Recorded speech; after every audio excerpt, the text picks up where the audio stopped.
Yo les aviso, permítanme un segundito. Ujú.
Hola Georgina, ¿qué Hola, tal? buenos días. Estamos, Corriendo. estamos esperando que Sergio nos avise que para que salga la transmisión en Facebook. Muchas gracias, muchas Pero ya gracias. estamos todo perfecto, gracias. Qué bueno, gracias. Gracias, Hugo, por aceptar la invitación y a ti, Gloria, igual. Gracias, Gracias. Georgina. No, con todo gusto, es un honor.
Sergio, ¿estás por ahí? Sí, espérame que no. Dice que se pierde el enlace. Un segundito. Ya estoy entrando en otra máquina para ver si me da. Gracias.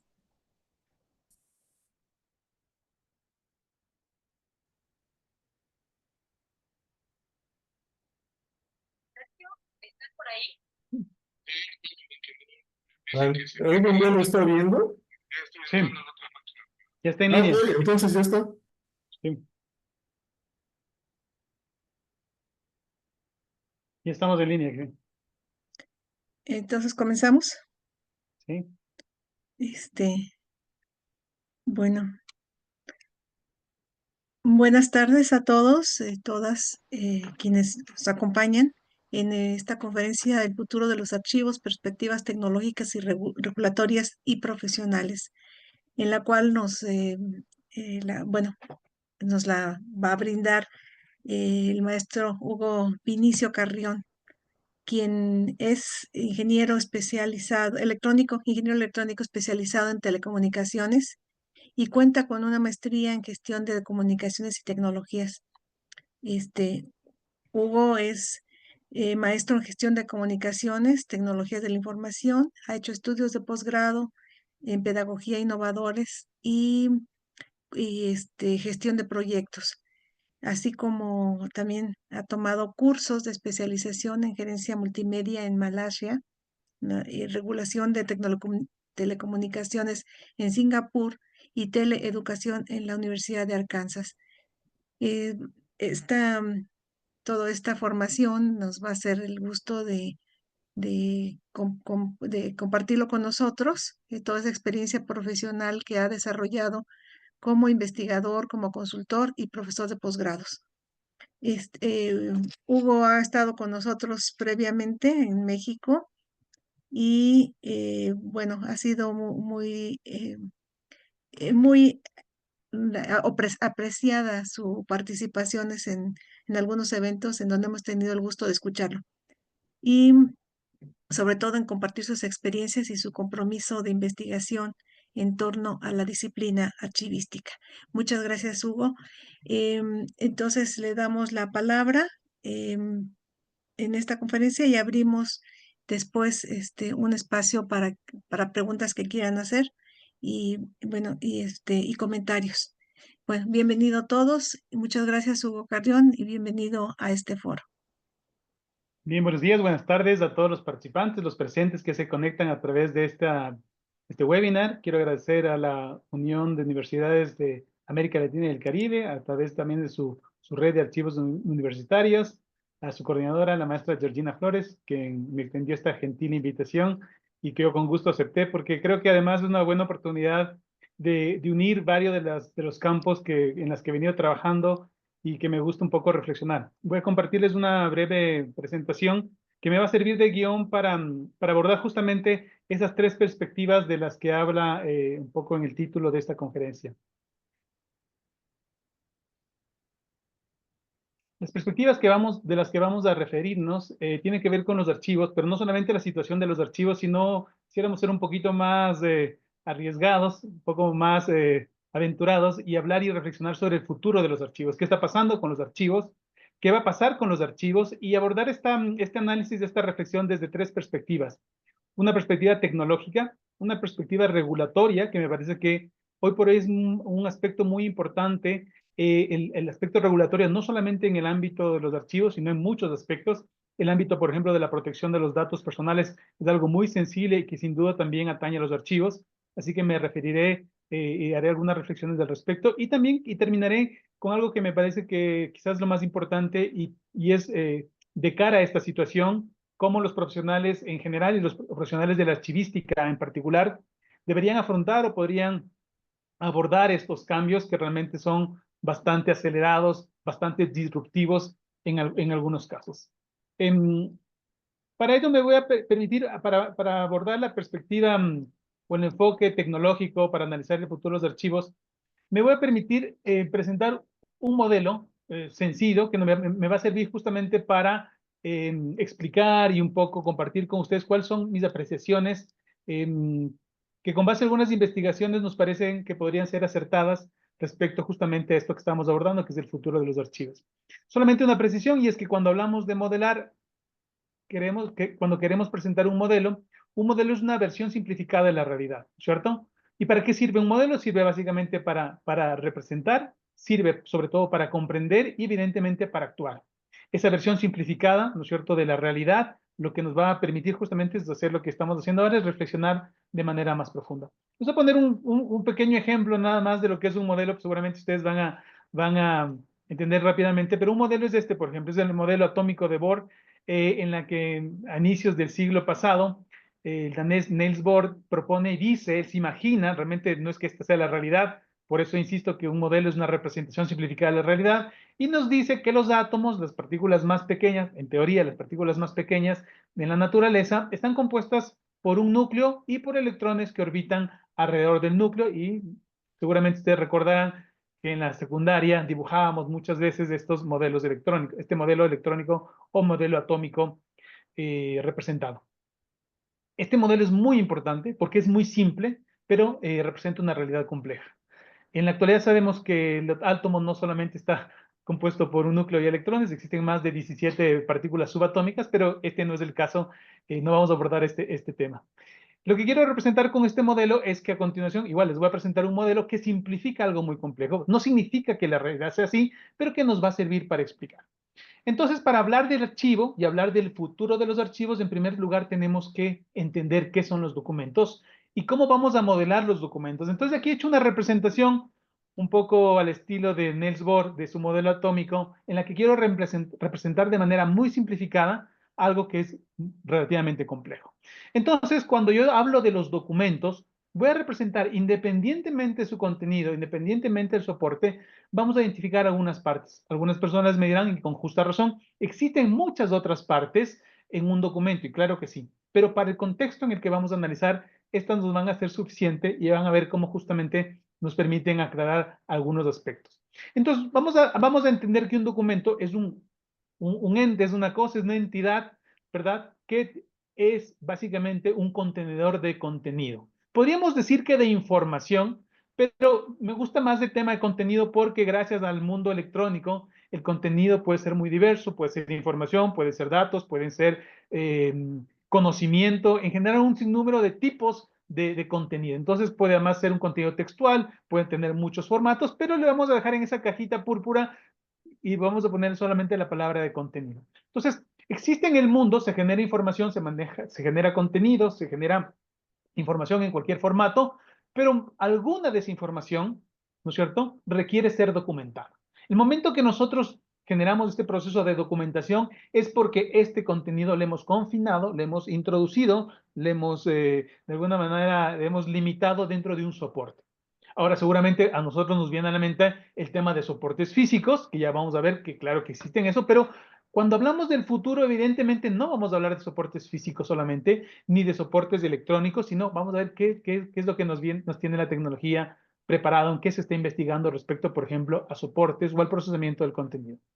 Algo que me parece que es importante y utilizo mucho este modelo es porque he incluido otro cajoncito dentro de este modelo, dentro del documento. Todo este cuadradito verde es del documento y existe una sección que he puesto que es lo que yo llamo el metacontenido. Aquello que está por fuera del contenido, está por sobre del contenido y que podríamos, quienes están más cercanos a las ciencias de la información, la archivística, van a entender que son los metadatos. Sobre todo los metadatos. No solamente los metadatos son metacontenidos, como ya vamos a ver, las tecnologías también nos deparan algunos otros aspectos que cada vez se van complejizando cada vez más. Entonces, solamente para terminar de explicar, un documento de manera sencilla es un contenido que está confinado en un soporte y que se ha visto en la actualidad que un aspecto fundamental, por ejemplo, para el proceso de descripción e identificación de documentos, fundamental dentro de los procesos archivísticos, son los metadatos. ¿Qué son los metadatos? Esa información que describe la información contenida en el documento. Es decir, es aquella información que sin ser parte del contenido, hace parte del documento y sirve para muchas cosas,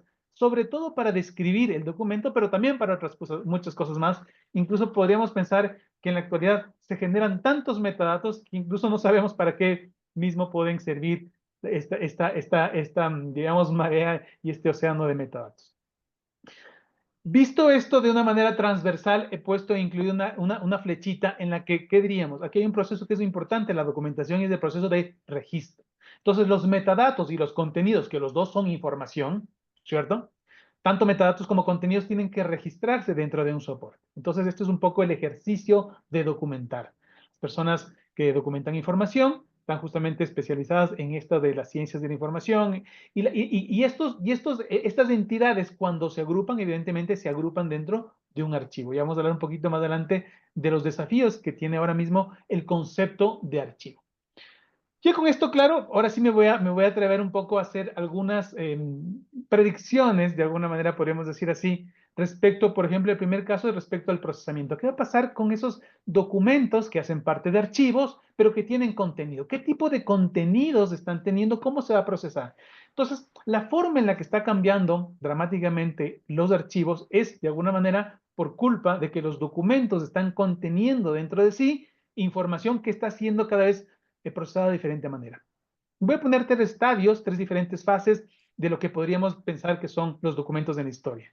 En la parte izquierda vemos a los documentos que no tienen, cuya información no tiene un procesamiento automatizado. Yo he dicho, estos son los documentos sin procesar. Podríamos pensar que esos son los documentos en los que nosotros estamos más comúnmente, más tradicionalmente relacionados. Son los documentos, sobre todo, que sin procesarse automáticamente, evidentemente se procesan porque hay una escritura, hay una impresión, un registro de un lenguaje, sobre todo sobre soportes físicos, sobre todo soporte papel.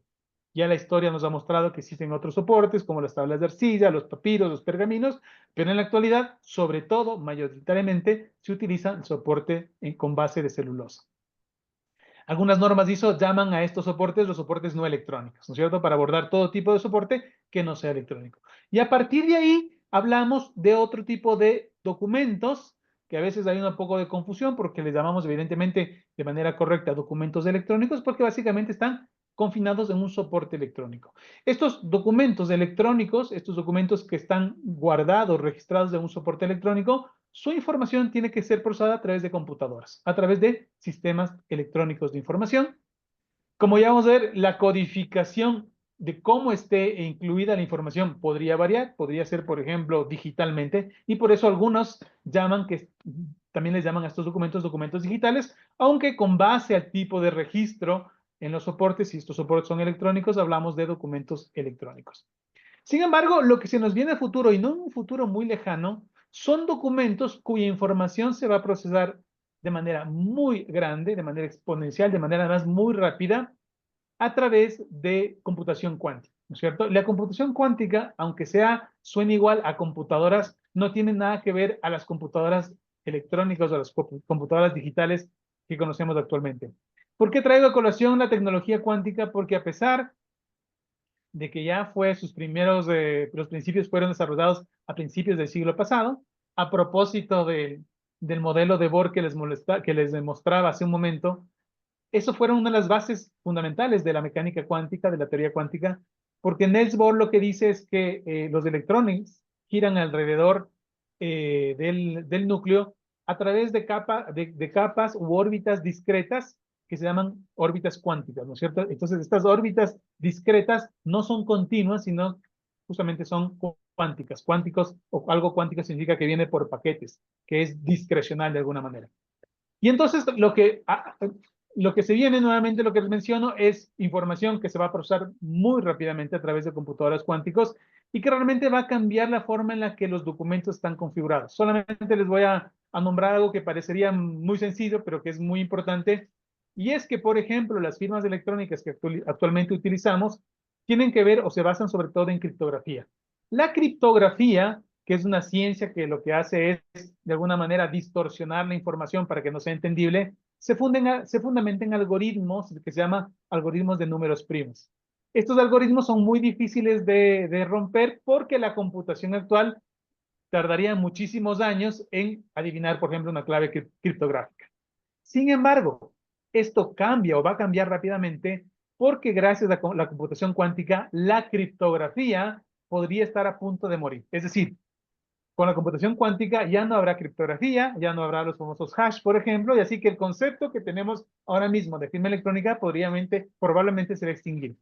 Y entonces cuando hablemos o hablamos de un futuro de documentos, en el futuro, documentos auténticos que necesitemos firmarlos electrónicamente, seguramente ya no podremos utilizar las firmas electrónicas que estamos utilizando en la actualidad. Eso solamente como para ponerles en contexto. Todavía no hay que ponerse nervioso, eso no va a no va a pasar el próximo año. No me atrevería a decir que no va a pasar en la próxima década porque como están las cosas, cada vez se inventan más programas, más aplicaciones de inteligencia artificial prácticamente cada semana, así que esto podría estar realmente relativamente cercano. Esto respecto a cómo se procesa la información.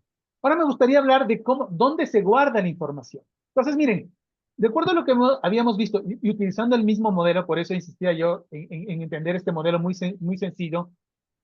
En todos los modelos, el concepto de documento tiene que ver con lo que les mencionaba, con un registro.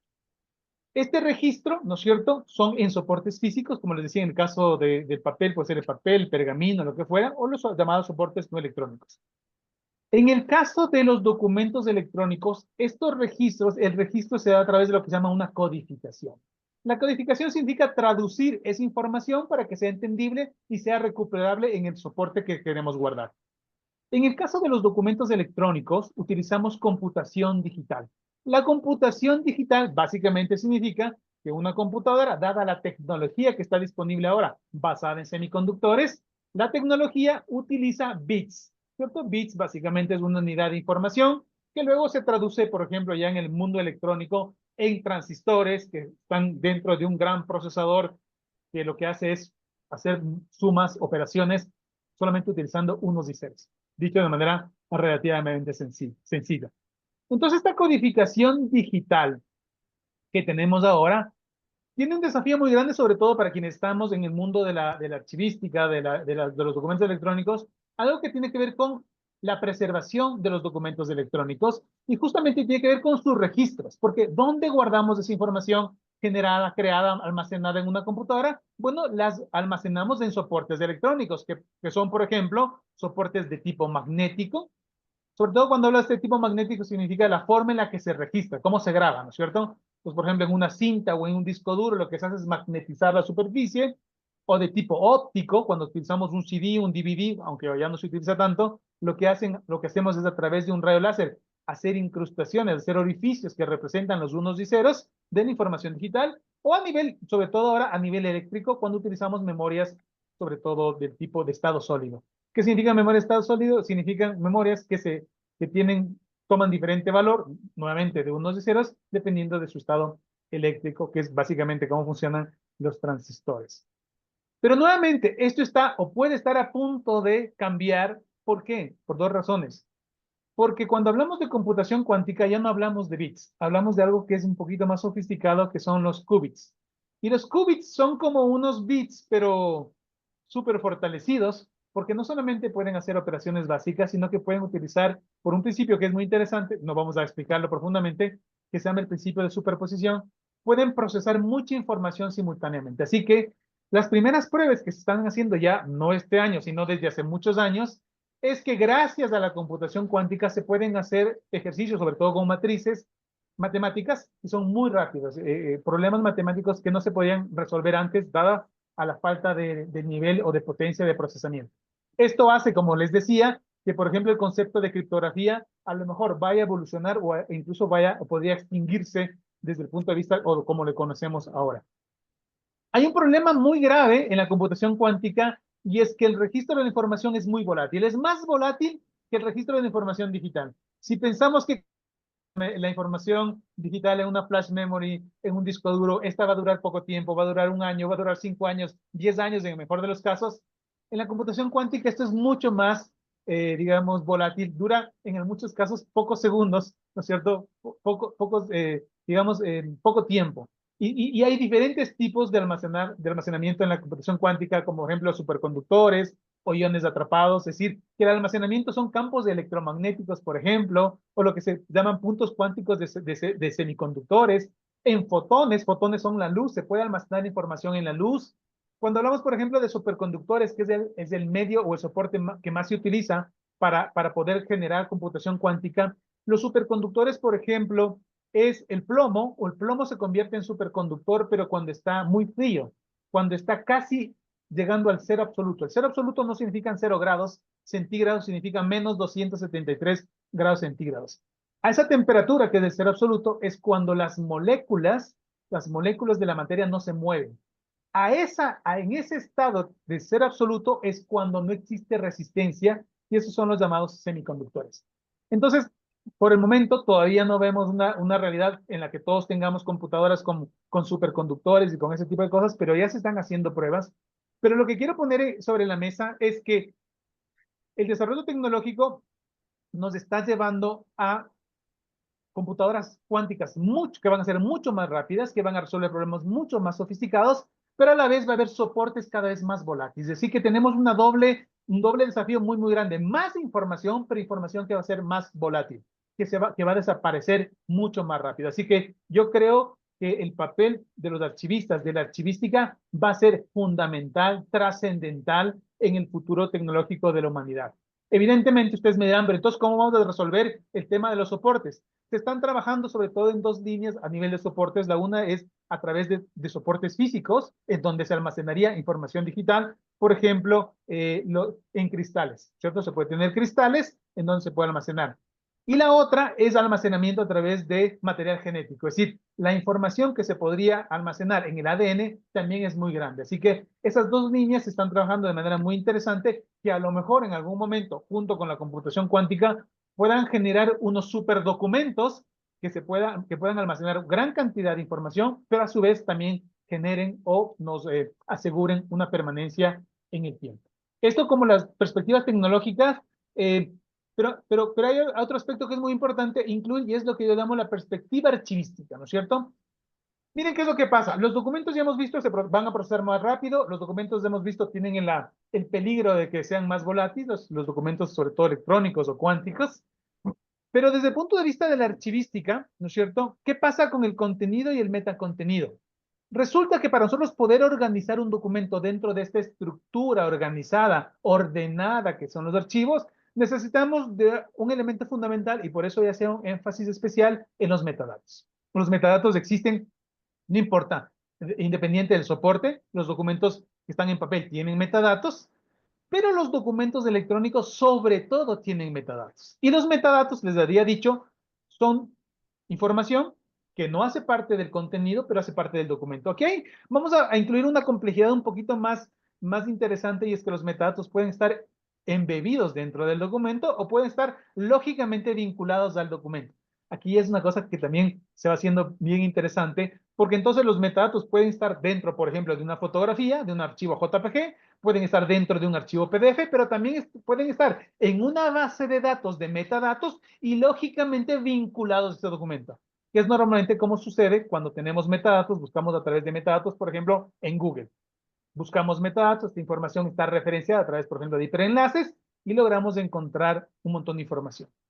¿Qué va a pasar en el futuro? ¿Qué está pasando en el futuro respecto a la generación de metadatos y desde el punto de vista archivístico? Bueno, sucede algo que es bien interesante y con una tecnología que antes nos parecía salida del espacio, pero ahora es bastante común, que tiene que ver con la tecnología de los sistemas de inteligencia artificial. ¿Qué está pasando con la inteligencia artificial? 2 cosas. La primera cosa es que vamos a empezar a crear muchísimos metadatos. Ni siquiera nosotros, como seres humanos, como profesionales de la archivística, vamos a estar encargados de producir los metadatos. Los metadatos los está reconociendo automáticamente la inteligencia artificial, ¿no es cierto? Y entonces está creando algo que se llaman los metadatos dinámicos. Algunos autores han llamado metadatos fluidos. Los metadatos fluidos tienen que ver con la generación automática a través de inteligencia artificial de muchos metadatos.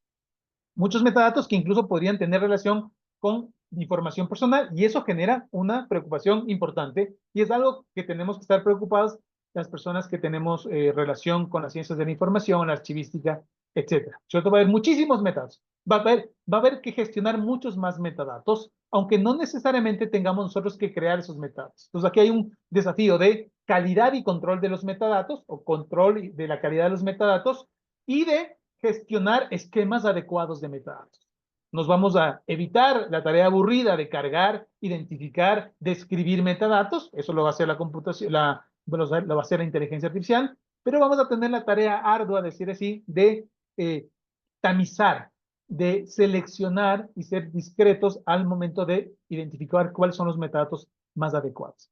Y como si fuera esto poco, también ya se está proponiendo, se está trabajando ya en un tipo de metadatos que son los llamados paradatos. Los paradatos son un tipo de metadatos que se utiliza ya mucho, este concepto de paradatos no es nuevo tampoco, se utiliza mucho en la estadística. Y los paradatos son aquellos metadatos que no describen el contenido, como el caso de los metadatos normales, sino que los paradatos lo que describen es el proceso de recopilación de los datos. Y esto es muy importante, ¿por qué? Porque justamente los paradatos son los que nos van a permitir calificar, evaluar, valorar, no el contenido, sino los metadatos. Entonces, estoy moviendo el foco de discusión ya no solamente en el contenido, que claro que es muy importante, sino el foco de discusión y esfuerzo del trabajo archivístico va a estar muy centrado en los metadatos. Esto ya lo comprendió también, por ejemplo, el Consejo Internacional de Archivos, y hace un año prácticamente promovió y propuso un modelo ontológico justamente de descripción archivística que son los record in context.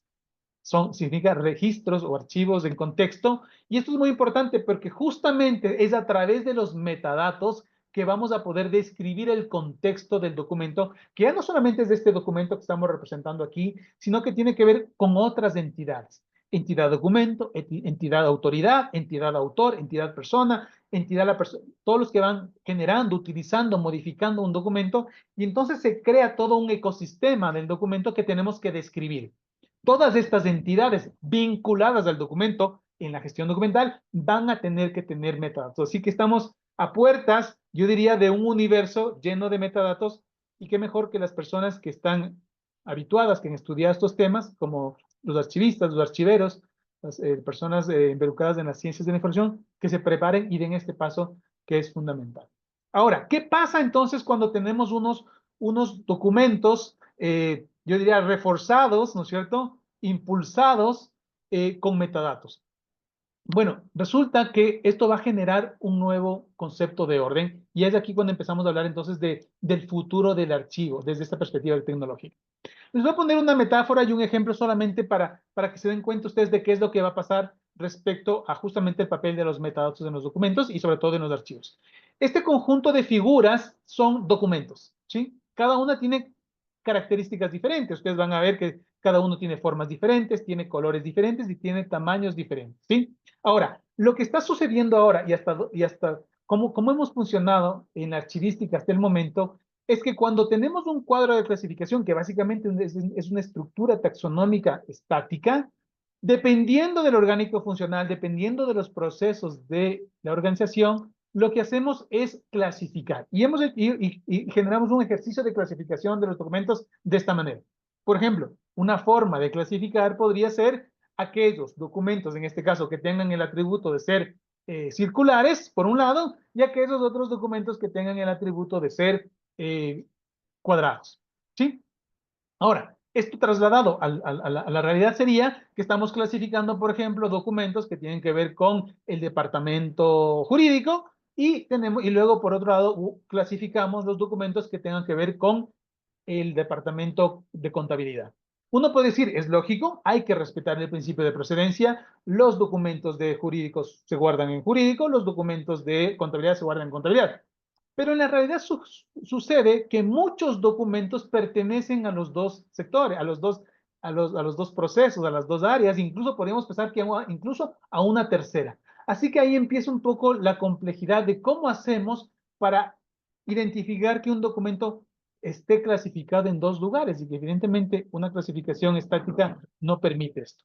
Luego, desde el punto de vista archivístico, una vez que nosotros hayamos clasificado, lo que normalmente hacemos es ordenar los documentos, porque al ordenar los documentos garantizamos la recuperación de los mismos. Entonces, lo que hemos hecho, mantenemos la clasificación por forma geométrica, entonces les ponemos a un lado los círculos y al otro lado los cuadrados, y luego les empezamos a ordenar del más pequeño al más grande, y les ordenamos o los subclasificamos por colores, ¿no es cierto? Están los del color amarillo, los del color verde, etcétera, etcétera. Así funcionamos. Entonces, dentro de, por ejemplo, esto puesto y llevado a la realidad, tendremos aquí una serie documental, por ejemplo, una sección documental financiera, tenemos una sección documental jurídica, dentro de estas tendríamos unas series documentales, y dentro de esas series documentales, por ejemplo, si son facturas, esa serie documental de facturas las ordenamos numéricamente.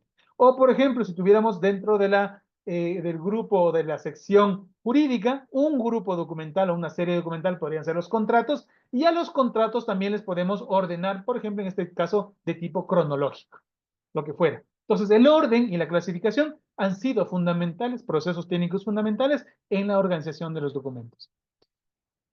Pero en la realidad, uno podría proponer otros modelos y a lo mejor dependiendo del contexto, y es por eso que es tan importante estos nuevos modelos basados en contexto, podríamos necesitar nuevos órdenes. Entonces, ordenar de la manera que había mostrado aquí podría ser útil y necesario, y ordenar los mismos documentos de esta manera podría ser útil para otras cosas. Entonces, lo que estamos pasando es hacia una nueva realidad en la que el orden ya no es único. Estamos pasando a un escenario en donde el orden podría ser dinámico. Y un orden dinámico sí es posible, gracias, justamente, volvamos nuevamente al modelo de los documentos, a los metadatos. Gracias a los metadatos podemos tener esto que se llama un orden dinámico. ¿Por qué?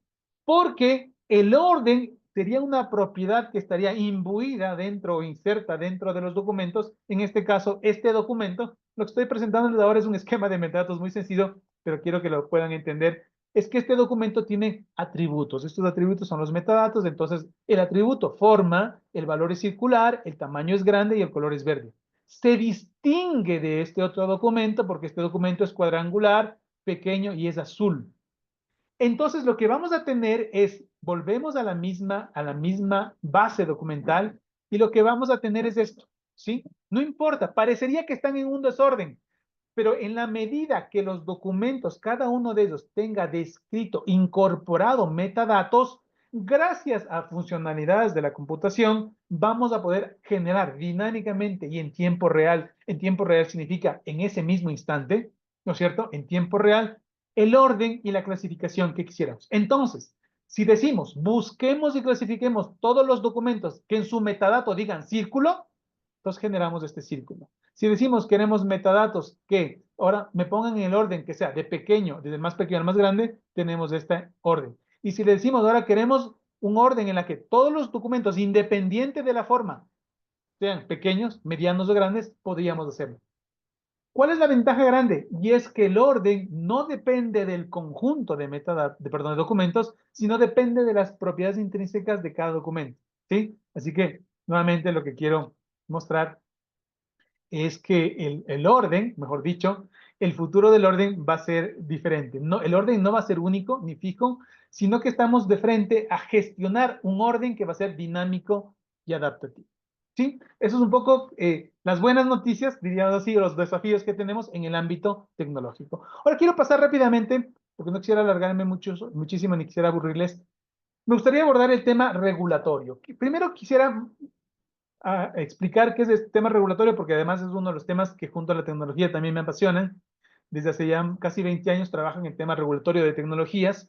El tema regulatorio tiene que ver con reglas, ¿no es cierto? Las reglas son normas, leyes, procedimientos que normalmente una autoridad, ¿no es cierto? Una autoridad utiliza para controlar, dirigir, supervisar. Ahora uno dice, pero entonces, ¿por qué la autoridad tiene reglas? Tiene que tener un fin, un objetivo, y normalmente esta autoridad, en cualquier ámbito, ¿no? No solamente en el ámbito archivístico, desde luego que también en el ámbito archivístico, pero también en el ámbito tecnológico, en el ámbito del comercio, en el ámbito del usuario, de lo que sea, en el ámbito de tránsito, por ejemplo, existen una autoridad y hay reglas de tránsito, así que esto funciona para todo tipo de situación.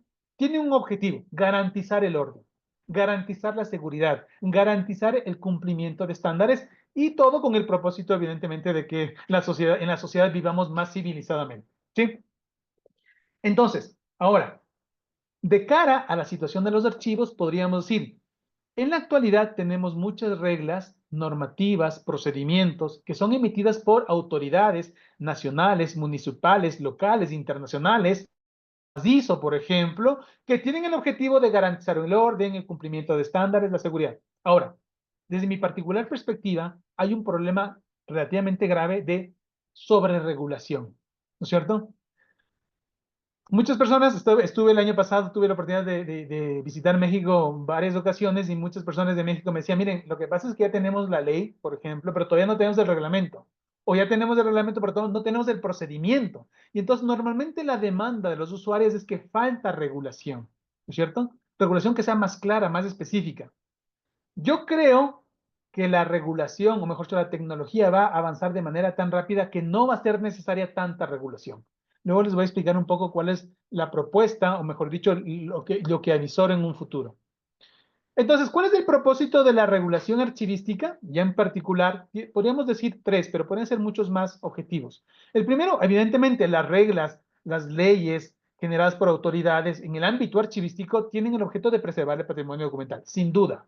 Tienen el objeto de hacer más eficiente la gestión documental y otro aspecto y otro pilar que es fundamental, tienen la misión de que estos documentos sean evidencia de transparencia, pero por otro lado también puedan proteger de manera adecuada los datos personales sensibles. ¿Sí? Entonces podríamos pensar en tres pilares, uno de la preservación de la memoria social, otro de la gestión documental eficiente y otro también de poder transparentar la información, ¿no es cierto? Sobre todo la información pública, aquella que es generada con recursos públicos, pero a su vez, aquí hay una especie de tensión, a su vez, la transparencia está limitada de alguna manera también por la protección de los datos personales. Como les decía, ahora en el mundo o en el futuro de la regulación hay como dos extremos. Y lo que estamos viendo en el mundo actual, en la política, en Europa, en Estados Unidos, en general en el mundo, es que hay una polarización política y esa polarización política también trae consigo un enfoque regulatorio muy diferente. Les voy a poner aquí un poco cuáles son esos dos extremos. Por un lado está lo que se llama la sobreregulación, ¿no es cierto? La sobreregulación tiene unas ventajas y unas desventajas, como todo, y la sobreregulación tiene que ver con el control excesivo, con la protección estricta. Eso permite reducir riesgos, pero existe una producción, digamos, muy amplia, muy abundante de regulación de leyes. No, en algunos países estamos sufriendo de esta sobreregulación. La sobreregulación que pasa es cuando tenemos un montón de leyes y además pedimos más leyes, pedimos más reglamentos, pedimos más guías, ¿cierto? Entonces queremos más, un nivel de cumplimiento mayor. Por otro lado, al otro lado existe lo que se llama la desregulación, ¿cierto? Y sobre todo, si queremos aquí ponerles tintes políticos, sobre todo los gobiernos que son más progresistas, más de izquierda, tienden más a la sobreregulación, mientras que los gobiernos más conservadores, más de derecha, tienden a la desregulación, que es una contradicción porque realmente son gobiernos conservadores de derecha, pero que tienen que ver mucho con el liberalismo, es decir, la desregulación, la anulación del papel del Estado, ¿no es cierto? Entonces dice, no debería haber regulación porque esto permite un estímulo a la competencia y a la innovación y reduce costos a los regulados, ¿cierto? Entonces, aquí podríamos ver, en el caso de la inteligencia artificial, estos dos escenarios son muy prácticos porque este es el caso de Europa y Estados Unidos. En Estados Unidos, por ejemplo, no hay una regulación muy fuerte, más bien es bastante laxa respecto a la inteligencia artificial y ahí se han desarrollado muchísimo los sistemas de inteligencia artificial. En cambio, por el otro lado, en Europa existe una sobreregulación y realmente vemos que Europa ahora mismo, después de China, Estados Unidos, está muy a la cola en el desarrollo de la inteligencia artificial. Eso poniendo el caso de la inteligencia artificial. Tiene sus desventajas porque en el caso de la sobreregulación, eso no permite el desarrollo tecnológico, hay una burocracia excesiva, un montón de papeleo, y además eso genera luego el incentivo de informalidad, es decir, de que las personas, luego de aburrirse con tanta regulación, lo que hacen es no cumplir la regulación. En cambio, la desregulación también tiene sus desventajas porque hay un mayor incremento de riesgos. Eso está pasando ahora mismo en Estados Unidos en general con la inteligencia artificial, que no saben cómo controlar algunas aplicaciones. Se puede deteriorar el interés público y puede haber algunos vacíos legales. Entonces, hacia donde deberíamos tender es a lo que yo llamo una regulación eficiente. Es decir, ni sobreregularse ni desregularse, ¿verdad?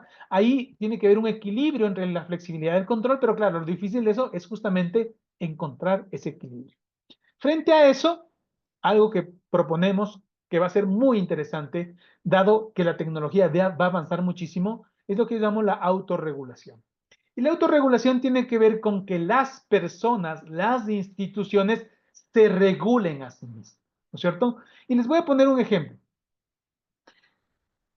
Vamos a suponer que vivimos en una ciudad. En la ciudad, cuando nosotros utilizamos un vehículo, necesitamos de regulación, necesitamos de unos mecanismos, como son los semáforos, que se prendan, se pongan en rojo para nosotros detenernos y en verde para nosotros avanzar.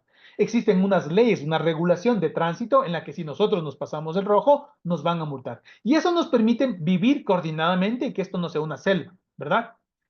Alguien con una sobreregulación podría decir que en cada esquina tenemos que poner semáforos y evidentemente no se puede poner en cada esquina semáforos porque uno podría pensar que nos va a salir muy caro y que seguramente en algunos casos, si alguien con bastante racionalidad identifica que no viene un carro del otro sentido y no es una calle principal, puede pasar la calle sin necesidad de que haya un semáforo. En el otro extremo de este ejemplo, alguien puede decir, vamos a desregular y no vamos a poner ningún semáforo, ¿sí? Y entonces ahí va a ser la ley de la selva seguramente, porque los más fuertes van a pasar más rápido, el que tenga el auto más grande no le va a dar paso al más pequeño, entonces la desregulación también sería peligrosa. ¿Qué sería la autorregulación? La autorregulación sería que tengamos unas reglas mínimas que aunque podamos tener pocos semáforos, y si en un momento determinado no hay semáforos porque no hay luz eléctrica, las personas sepan algunos principios fundamentales. Que sepan, por ejemplo, los autos, cuando están en una vía principal, tienen prioridad de tránsito, entonces se le da paso.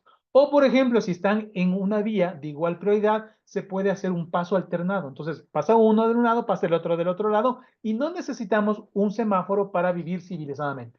Eso se debe básicamente a que tenemos unas reglas incorporadas dentro de nosotros mismos. Eso depende de la autonomía, del conocimiento, de la responsabilidad, de la flexibilidad, de la participación que cada individuo quiera tener en esta regulación y tiene un énfasis muy importante en la ética, ¿no es cierto? Por ejemplo, vamos a suponer que no existiera una regulación para proteger datos personales, pero una persona que se autorregula, una organización que se autorregula, sabe que éticamente no está bien divulgar datos personales, por ejemplo, de la salud de una persona, y por lo tanto, a pesar de que no existe una ley, no lo va a hacer.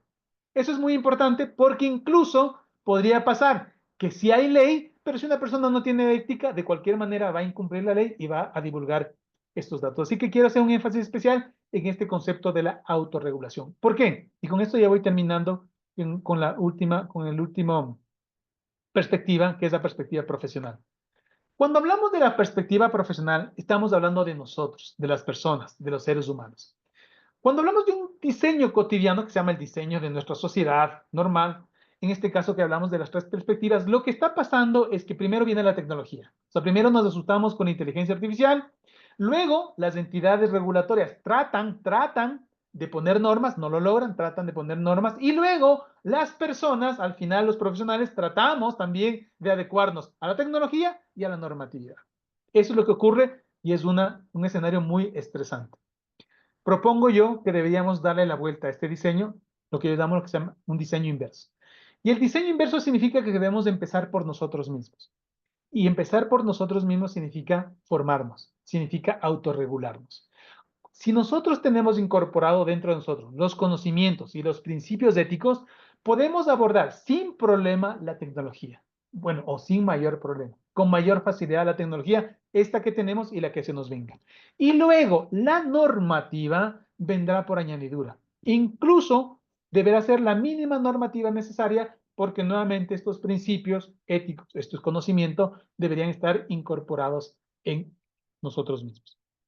Voy a terminar este enfoque de la perspectiva profesional con un ejemplo, con una metáfora que esto es real respecto a un libro que se llama El último que apague la luz, y tiene que ver sobre la extinción del periodismo. Esto ocurrió este libro se publicó hace más de 15 años, y tiene que ver básicamente cuando en pleno boom de las redes sociales, la gente empezó a leer menos el periódico, muchos periódicos ya no se imprimen e incluso muchos periódicos online se están cerrando porque las personas nos estamos informando ya no a través de periódicos, sino a través de redes sociales. Y entonces lo que hizo este señor en este libro es registrar y documentar el caso de un sitio web que se llama Newspaper Death Watch. Es el observatorio de la muerte del periódico, ¿no es cierto? Observatorio de la muerte del periódico, y básicamente lo que hace es cada día registrar qué periódico está cerrando en el mundo, qué periódico ya no existe más en el mundo, ¿verdad? Entonces es una cosa que es interesante porque el papel, y esto podríamos incluso entender que podría pasar en muchos ámbitos, es decir, la inteligencia artificial o las redes sociales en este caso va a terminar con el periódico, o uno podría pensar que la inteligencia artificial, la computación cuántica va a terminar con el archivo. Y frente a eso, me permito hacer esto es igual es una metáfora, es un ejemplo respecto a nosotros y el futuro, y con esto ya voy concluyendo. Y hay una metáfora muy interesante que habla, que dice que en el futuro nosotros somos, o deberíamos ser como un ave. Aquí graficado un águila, en donde el águila es el ser humano, el trabajador, el profesional, en este caso el archivista, y que y está en este caso posándose o posado en una rama, y esa rama es del mundo, es del futuro, es la realidad, es del mercado laboral, es del archivo, es la tecnología. Y esta metáfora habla de que el águila está posada y uno no le ve al águila que esté estresada, que esté con miedo de caerse, que esté haciendo equilibrio porque de un momento a otro se puede caer. Y básicamente el ejemplo del águila es interesante porque dice, porque nos menciona que la confianza en donde reposa el águila no es en la rama, porque la rama se puede caer, sino está en sus alas. Entonces, un poco el mensaje que quiero dar al final es que frente a los cambios tecnológicos del futuro, no podemos estar, o no debería estresarnos mucho si el mundo cambia. Claro que va a cambiar, si el futuro va a cambiar, claro que va a ser diferente, va a ser más complicado, si la tecnología va a ser más compleja, seguramente sí, pero no podemos depender de los cambios del futuro si es que nosotros confiamos en nuestras alas. Entonces debemos ser como estas aves que están confiadas en nuestras capacidades. Y entonces quiero también terminar con un mensaje, porque ustedes se dieron cuenta, he hecho un zoom a este periódico, y el subtítulo del periódico es el que más me llama la atención. El nombre del periódico es un poco trágico porque dice Observatorio de la Muerte del Periódico, pero dice Crónicas del declive del periódico, pero del resurgimiento o el renacimiento del periodismo. Es decir, aunque los periódicos mueran, el periodismo nunca morirá. Y quiero hacer esta analogía porque me gustaría hacer esta reflexión respecto a los archivos. Alguien me decía, entonces los archivos van a desaparecer. Y mi respuesta, quizás los archivos ya no tengan la forma que tengan hoy mismo. ¿Sí? Seguramente no. Seguramente no vamos a entrar a un cuarto con documentos en papel, vamos a entrar a un cuarto, a un data center con computadoras cuánticas que se almacenan seguramente en superconductores y que tengan millones de metadatos. Y entonces, ante este futuro del archivo, ante el declive de los archivos, ante el cambio, la evolución de los archivos, yo apuesto por el renacimiento de la archivística. Creo que la archivística y los archivistas tenemos la obligación de valorar los aportes que hace esta ciencia, esta técnica, esta disciplina a toda la sociedad y en muchos ámbitos de la sociedad. A mí en lo personal, no solamente en lo profesional, sino en lo personal, la archivística, el proceso de clasificación, ordenamiento, valoración, descripción, etcétera, etcétera, han sido muy valiosos y me han servido para resolver muchos problemas y hacer de este mundo un poquito mejor. Así que yo creo que el papel de los archivistas está más vigente que nunca frente a estos cambios que seguramente van a ser muy diversos y muy complejos. Así que nada, muchas gracias por la oportunidad de hablar de estos temas.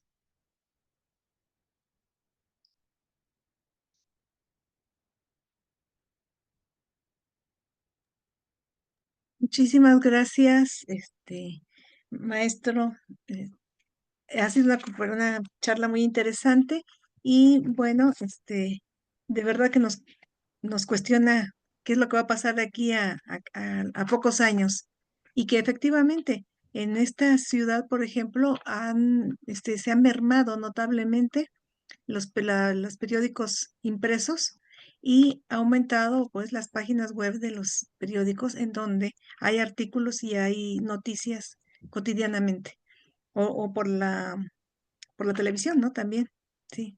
El periodismo está ahí presente como una disciplina y así va a estar presente como disciplina la archivística con los recursos distintos y con nuevas vías de trabajo, ¿no? Muy bien. Pues no sé Este, si podemos sí, abrir. una ronda de preguntas. Bueno, Antonio Cortés pregunta, maestro, ¿hay algún libro que hable sobre este tema? Yo creo que hay más de uno, pero seguro usted es el experto. Realmente es una muy buena pregunta. Incluso alguna vez mencionábamos que quizás sería una buena idea en la Asociación Latinoamericana de Archivos o en alguno de estos gremios generar grupos de trabajo, de estudio sobre esto, porque no existe un libro que diga el futuro de los archivos. Realmente yo no lo conozco, pero claro, que sí se habla de muchos aspectos. Por ejemplo, sí hay libros muy interesantes, muy importantes sobre metadatos, sí hay libros muy importantes, muy interesantes sobre el tema de la evolución de los soportes. Hay muchísima literatura sobre la computación cuántica, pero quizás un poco el esfuerzo que he hecho en esta charla es unir estas corrientes de pensamiento y tratarles de aplicar en la archivística. A lo mejor sí es un reto interesante escribir un libro sobre el futuro de los archivos, pero yo que lo conozcan no existe. Ahora me han dejado con una buena idea que creo que vamos a tener que ¿Qué Esa es hacer la algo? posibilidad de que escribas esto, sí. Que está muy escribamos sobre bien. el asunto. El maestro Luis Román Gutiérrez te manda una felicitación, maestro Hugo, por su ponencia magistral y nos pone sobre aviso de cómo debemos también evolucionar al mismo tiempo que los documentos y los archivos. Y eso es muy cierto, queda Básico. muy patente. Ujú. Tenemos que estar al día, así como de pronto también hasta con el celular tenemos que estar al día en los cambios que se van operando, ¿no? Y en varios ya, en seres incluso que tenemos electrónicos, también tenemos que ponernos al día. Claro, ahí quizás, mi estimada Georgina, un comentario, quizás un consejo que no solicitado, pero no sé si a mí me pasa, seguramente a muchos les pasarán, que el problema es que estos cambios tan acelerados de tecnología, Ujú, estos aspectos, ujú. generan una sensación abrumadora digamos, de estrés también. Entonces, es en el ámbito personal, sí, muchas veces a mí ya me pasa que existen muchas aplicaciones que me cuesta luego entender la Ujú. lógica, la funcionalidad, y entonces ahí quizás es aplicar un principio archivístico que tiene que ver con el de la valoración, ¿no? Entonces, no podemos estar a la par Sí, de todos los cambios tecnológicos porque nos vamos a claro. estresar, no vamos a tener el tiempo, no vamos a tener el entendimiento para poder. Entonces, quizás hacer esto que se llama estos saltos, ¿no es cierto? Y ver discriminadamente qué es lo que va a ser útil para nosotros, para nuestra organización, para nuestra vida. Vamos a tener que ser muy selectivos entonces para identificar qué valor primario o secundario de ese conocimiento nos es útil, porque es imposible que ahora mismo estemos a la par y a la misma velocidad de todos los cambios tecnológicos. A mí mismo me pasa que muchas veces necesito desconectarme de cosas porque sinceramente es muy abrumador y sobre todo la velocidad, ¿no? Con los Ujú, que se han suscitado. ujú. Así Cierto, es, cierto. así es. Y bueno, Martín de Jesús, felicidades, Martín de Jesús Aguilar Palacios. Felicidades, mi estimado Hugo. Excelente ponencia y la visión de los archivos a tratar. Te mandan abrazos, saludos. Pues es que estuvo excelente, la verdad. Sí, muy interesante. ¿Tienes otra pregunta?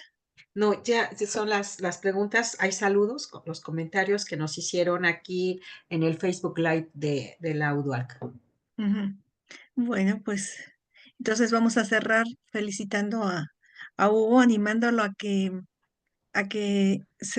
haga más, más hondo esta consideración y bueno, y que sí esperamos el libro.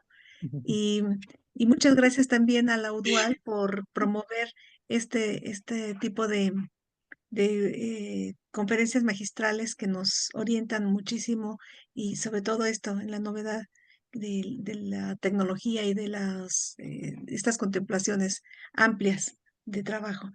Bueno, pues muchísimas gracias, Hugo. Muchas, Muchísimas gracias a UDUAL y gracias, Georgina Flores, por gracias. organizarlo. Ujú. Muchas gracias, Hugo. Muchas gracias, Gloria. Gracias a ustedes, Bye. Gloria y Georgina, por esta invitación. Siempre es un placer atender a estas invitaciones. Muchas Qué gracias a gusto, todos, qué de gusto. verdad. Bueno, Gracias. pues muy buena tarde a todos las personas que nos han escuchado y acompañado y muchas gracias por su presencia. Hasta luego. Hasta luego.